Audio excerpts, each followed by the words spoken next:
We tried Apollo.io for a bit over 6 months, and these were our results. So Apollo is a tool for B2B sales, primarily to, coordinate, engage your sales team. As you can see here in the dashboard, there's a lot of data here, and it's mainly used to make calls and send out emails, look up contacts so you can get more people to try your product. And as you can see, there's a lot of features, and we did not really use all of them. So at Dailywell really only used two features when we were using Apollo. First of all, we used the search function. This is how you get your contacts, how you get the people that you want to reach out. Basically, there's two ways to use this. Either you upload a list of maybe company names or people's names and you get their contact information that way when you upload it to Apollo, or you use their filters to go through their database and find the exact person that you want. You can filter to job position, you can filter to company size, language, location. It is really up to you with how many filters this thing has.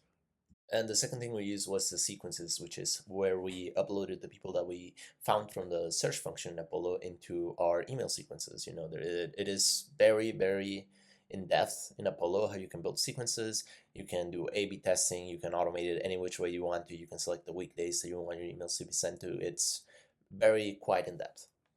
So we're just going to do a quick demo of the search function. We're here at the dashboard. We're going to go on people and we're going to look for project managers. So you can see this thing has a lot of filters. All that you see there is a filter, and there's even more that we're not looking at here. So we're going to go on job titles and we're going to look for a project manager. And once Apollo loads, then we can see we also are going to upper range employees. We're looking for maybe, small to medium-sized companies. And once Apollo loads, we can see all of the project managers that we have there on the right. We can just, scroll down. We have pages upon pages of project managers. We have over 1 million of them that we can, take any of these and put them in our database, or reach them out, send them an email, make a call. That's the bread and butter of Apollo. Now you're going to see me go on to import at the top right corner in CSV. And this is the other way that you can get contact information from Apollo. You can just import a list of names or company names and get their email or phone number and reach them out. Next, I'm going to show you the sequences. As you can see here, we've made a ton of sequences using Apollo, and there's actually a lot of ways that you can create these sequences.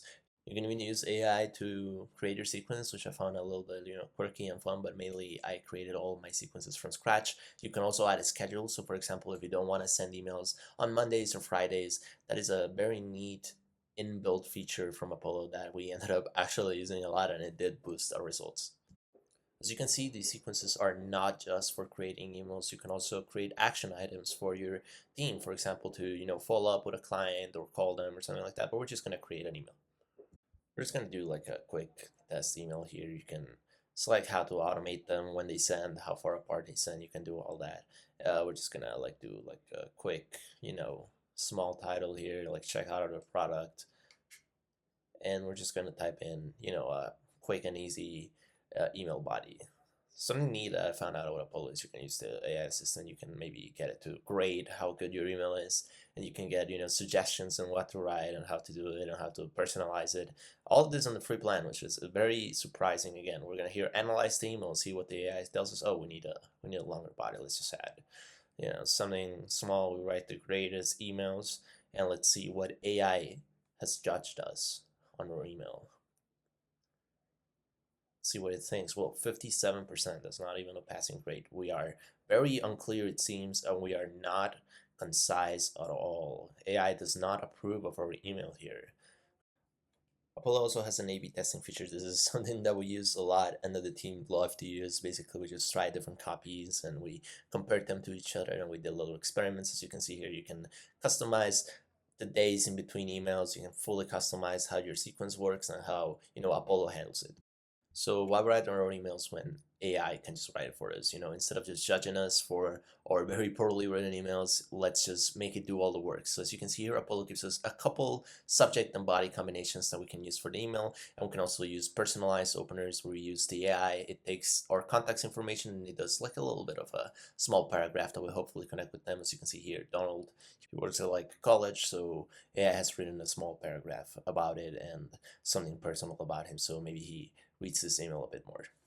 So now for the big question, let's see what AI thinks of its own email and how it compares to our very poorly email that we wrote with our own, flesh and bones. 71% is actually pretty good. It's a bit unclear, but hey, it is concise. That's something AI told us we were very bad at. Now, for our worst experience with Apollo's free trial, it is importing people from a search into a sequence.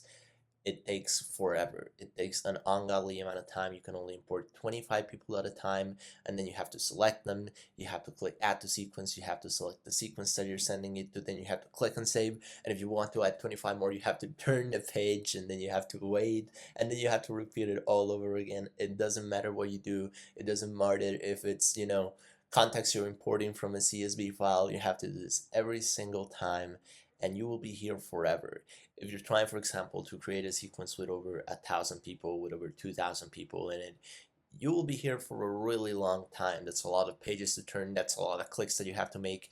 And it was just very, very, very infuriating to do this process.